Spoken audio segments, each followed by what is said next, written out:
Pourquoi? Pourquoi je fais ça? Pas la moindre raison pour le faire. Une foule de raisons pour ne pas le faire. Inutile, aucun sens.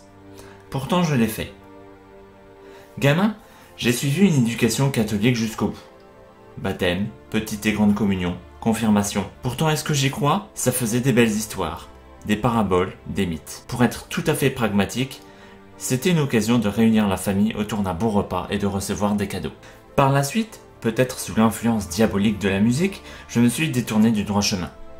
Jusqu'à me faire apostasier. Comprenez que j'ai renoncé publiquement de croire que Jésus est le sauveur ressuscité. Mon nom est rayé des registres paroissiaux. Mais le sujet continuait à m'intéresser. Et pas qu'un peu. J'ai étudié l'histoire des religions à l'université. Et un été, j'ai été jusqu'à m'enfermer pendant 2 semaines dans un monastère. J'ai assisté à de nombreux offices. J'ai mangé en silence à la table des moines. Certains parleraient de retraite. Pour ma part, je dirais que c'est l'aspect spirituel qui m'intéressait le plus dans cet acte. Mais alors, pourquoi faire un pèlerinage? Le sport, j'ai jamais rien détesté autant que de courir derrière un ballon en cours de PS. Je n'aborde pas la marche à pied, certes, mais je n'ai jamais eu l'occasion de marcher plus de 2 jours consécutifs. Mes connaissances en langue étrangère se limitent à Arriba, Arriba de Speedy Gonzales, ce qui limite un peu les échanges. Et puis, j'ai peur de ne pas trouver d'hébergement le soir. J'ai peur d'avoir mal aux pieds, au dos. Pas rassuré non plus à l'idée de croiser des molosses sur le chemin. Et enfin, il fallait quitter le boulot, refuser à mon salaire, laisser ma maison bien trop longtemps pour ne pas intéresser les cambrioleurs. Franchement, rien ne m'invitait à partir à l'aventure. Alors pourquoi? Le besoin de décrocher, de déconnecter. Me détacher du fil continu Facebook, m'éloigner des écrans qui nous bassinent avec les élections de ci et les attentats de mi. Faire une pause. Vivre au gré unique de mes pas. Loin de tout, devenir un pèlerin. Une fois ces questions de côté, il y en a d'autres qui viennent. D'où partir? Quand? Comment? Après avoir exclu l'éventualité de faire un aller-retour accompagné d'un âne qui porterait les bagages et d'un chien pour me protéger des brigands, je me suis dit qu'un départ du Mont-Saint-Michel serait une bonne idée. En vérité, je ne me suis même pas vraiment posé la question. La réponse m'est venue comme ça. Pareil pour la date du départ. Pour ne pas marcher dans le froid hivernal et éviter un peu la canicule, la meilleure solution était de faire le plus gros du trajet au printemps. Le départ serait donc fixé début avril, avec les jours qui s'allongent. Reste à tracer la route. 2 voies partent du Mont-Saint-Michel. La voie des capitales, qui passe par Rennes et Nantes, et la voie des Plantagenets, qui passe par Fougères. Comme j'ai de la famille à Rennes, ce sera la voie des capitales. On retrouvera la voie de Tours, une des 4 voies principales en France, à Saint-Jean-d'Angély. Puis, cap vers le sud, passé Bordeaux, nous avons estimé que l'appel de la mer se ferait sentir. Progressivement, on va s'en rapprocher, bifurquant vers la voie des Anglais, autrement appelée la voie du littoral. La voie des Anglais rejoint l'Espagne à Irún, en passant par Bayonne et Saint-Jean-de-Luz. Là, démarre le Camino del Norte, qui suit la côte espagnole pendant un bout de chemin. Il est de réputation moins fréquenté que la Camino Frances, et c'est ce que nous cherchions dans le pèlerinage. Enfin, pour finir, nous bifurquons sur le chemin primitif, le Primitivo, le chemin historique parcouru par Théodomir et le roi d'Asturie Alphonse II. C'est parti pour l'aventure. Le Mont-Saint-Michel, je connais de jour. Un endroit certes joli, mais bondé de touristes, avec des restos à touristes et des boutiques à touristes. Passé 18 h, le soleil commence à décliner en même temps que le nombre de touristes. Le mont se vide, on n'est plus obligé de piétiner. La merveille retrouve son aspect magique, saisissant, mystérieux. Rien de plus beau que d'assister à un coucher de soleil niché sur le flanc de la cité millénaire. Déjà, la fraîcheur investit les allées pavées. Il faut rentrer, regagner le refuge qui accueille les pèlerins du monde entier. Une fois les volets ouverts, on ne voit rien. Pas d'horizon, ni la terre, ni la mer. Nous sommes perdus dans une nappe de brouillard épaisse et morte. Sommes-nous seulement encore sur Terre ou volons-nous au cœur des nuages? Le brouillard commence à se dissiper lorsque nous avons franchi les larges portes de la muraille. C'est dans cette ambiance onirique que débute notre chemin. Le ciel est bleu, le vent frais, et les distances parcourues sont encore courtes. Et pour cause, avant le périple, nous n'avions pas eu le temps de vraiment nous préparer physiquement. Un peu de marche à pied, un brin de natation, mais rien de vraiment efficace. Du coup, pour les 2 premières semaines, on y va mollo, entre 10 et 15 km. Pas plus. Le deuxième soir, dans notre premier refuge de pèlerins, on croise une pèlerine. C'est toujours délicat de se retrouver avec de parfaits inconnus. Elle avait prévu de rallier le mont à Rennes et avait déjà pérégriné par le passé. Alors que nous commencions à préparer le repas, elle a proposé un peu du sien. La gêne est à son paroxysme. La crainte de lui retirer quelque chose qu'elle aurait préféré garder. On a refusé. C'est alors qu'elle nous a dit quelque chose de très sage. Si quelqu'un vous propose quelque chose, le plus souvent, c'est que ça lui fait plaisir. Donc, si ça fait plaisir à la personne qui propose, pourquoi refuser? La plupart du temps, on refuse, on dit non pour se protéger, pour clore la conversation. Un oui sera toujours une ouverture vers l'autre.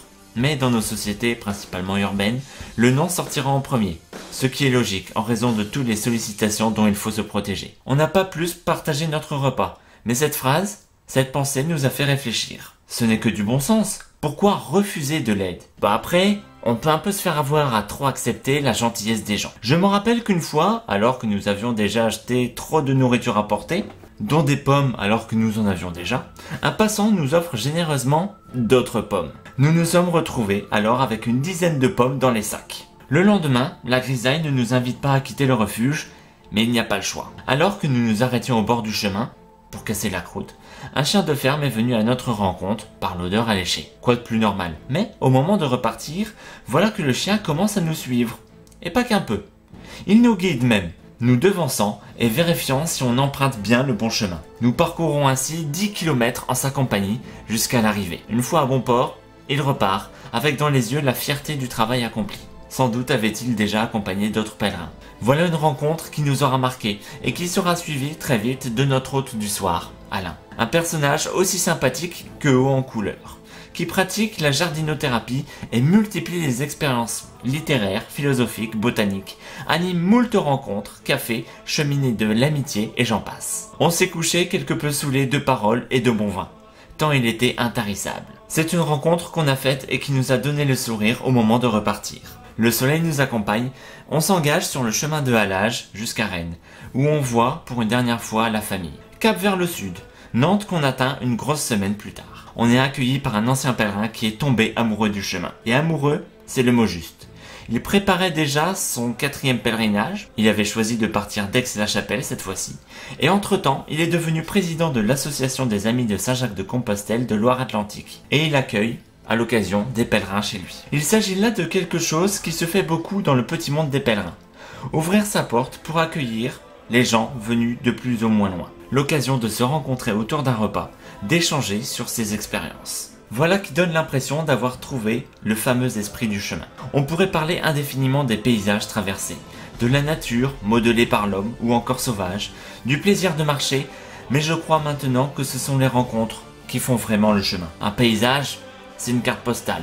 Un visage, c'est une personne. L'esprit du chemin, c'est l'esprit d'entraide, de générosité, le fait d'ouvrir sa porte sans attendre au retour, ou si peu. Toutes ces choses qui finalement donnent le sourire pour quelques heures et surtout qui donnent le courage de continuer l'aventure. On a quitté Nantes revigoré, prêt pour la 3e semaine de marche. Prochaine ville, Clisson. Une ville que je connaissais surtout pour le plus grand festival de France. Mais Clisson, ce n'est pas que ça.